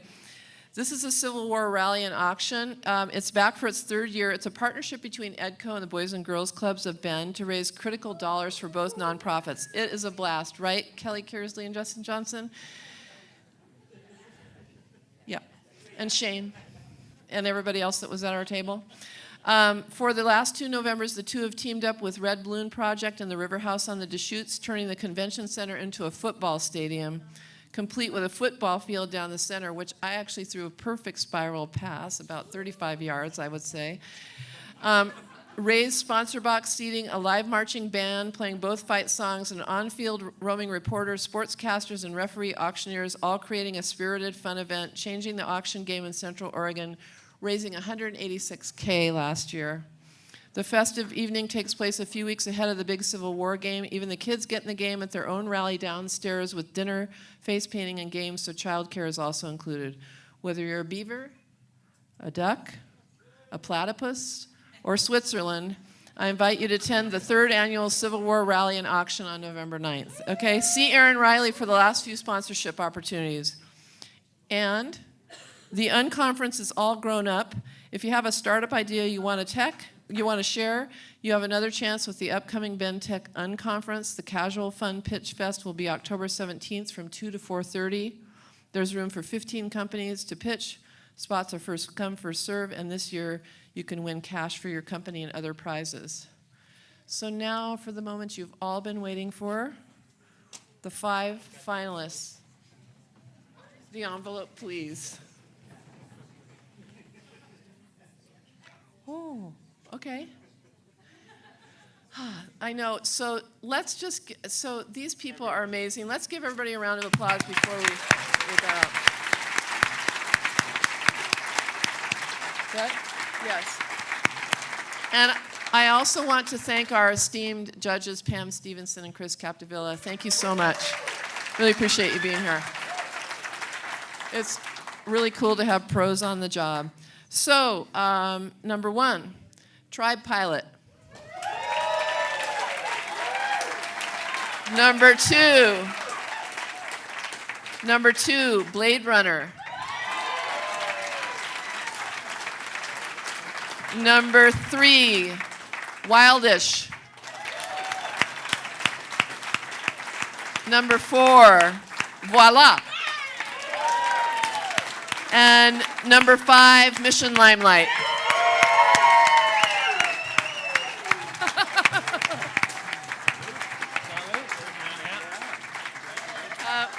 My work here is done. There's going to be a photo opportunity, and I think that's all. Is that all for tonight, Aaron, other than the photo op? Wait, can I thank somebody?